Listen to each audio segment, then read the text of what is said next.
Our NFL draft previews continue with a key member of Utah's back-to-back Pac-12 championship teams, offensive tackle Braeden Daniels. 43 starts for the Utes, Pac-12 All-Conference last year. Sly, without him, they don't win those championships. Yeah, no question. Braeden Daniels' flexibility, especially at the young age, being able to step in there for injuries, just proved volumes throughout his career at Utah. And he was just, he doesn't ask questions. He's just like, put me in there and I'm going to make it happen. And you're going to see in the tape and his versatility and what he showed throughout this draft process for the Combine and Pro Day is that he's willing to do whatever. Well, let's look at the Combine a little bit. Look at his measurables.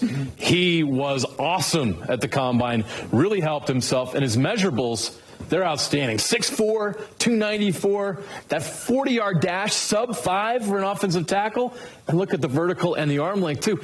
He's got it all. Yeah, I think he did wonders for himself at the Combine. He showed great on national TV, so a lot of people are talking about him. He was in the top 4, top 5 in the 40-yard dash, which is great. You know, especially offensive linemen now we're getting out and moving, getting out on screens, quarterback pulls, all kinds of stuff all over the place. So you want athletic linemen who can get downfield, stay attached to blocks, and get guys out of there. Braeden Daniels did a great job for himself with the Combine, and I'm really looking forward to draft day. This is all great, but they got to know that he can play, and he has proven that again and again with his versatility. Sly, he moved all over the place at Utah. Didn't matter. He was still successful. Yeah, as we said, when he was younger, he was more of the interior lineman. They were trying to find where he could find success. He was doing it all over the field. Here, left guard position, and it was great. He changes up tempo so the defense can't get a beat on him throughout the game. Here we go to right tackle last year, and he did a tremendous job at being at the right tackle. And then this past year, the most important position on the offensive line, besides the center, getting the ball back to the quarterback, is that left tackle, that blindside position. And he did a tremendous job not giving up a sack this past year, protecting Cam Rising. Another thing about him is he's a dog. Yeah. He is nasty. He knows how to finish plays. He'll go after the whistle. It's what they call, the NFL scouts call your mean streak, but what they call is the nasty streak, where he's getting on people and he's not letting go. He's playing all the way through the whistle. You can guarantee that Braeden Daniels is going to get off you through that entire game. He does a tremendous job week after week, whether it's from the left guard position, the right tackle position, or the left tackle position. He is getting after you. He does an amazing job of keeping the quarterback clean and opening up those running lanes for the running backs. Pancakes for breakfast. Great player. I'm excited to see how he does at the next level. Let's talk about that now.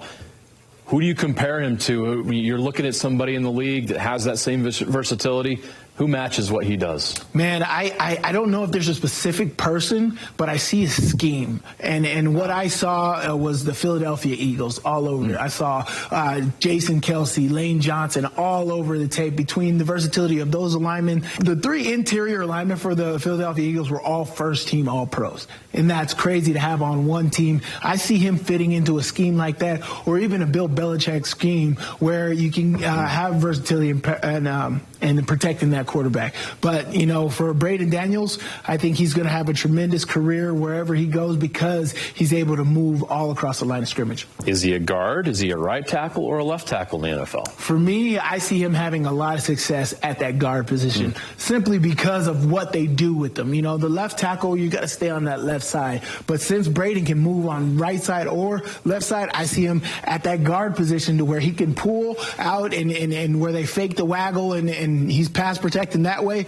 or they're doing the quarterback running game, power roll running game, double teaming to getting up to the second level. He can do it all, but I see him having a lot of success with his frame, 6'4", 296 pounds at that guard position. And finally, we mentioned how well he did at the Combine. Did that push him into a second-day guy, or is he still a third-day guy? No, he is a second-day guy. If he's taken in the third day, I'll be very surprised because what he did at the Combine, his consistent tape, I mean, he's played in almost every single game he's could. He's very consistent, very healthy, low maintenance. You talk to Utah, he is low maintenance as they come, right? And that's what you want in a draft guy. And we saw Braxton Jones last year for SUU creep up into the draft. I see the same thing for Braeden Daniels. He's going to have himself a great NFL career, and I see him going in the second day. All right, slice the second or third round for Braeden Daniels. You're back next week. One more week of NFL draft previews before the fun begins.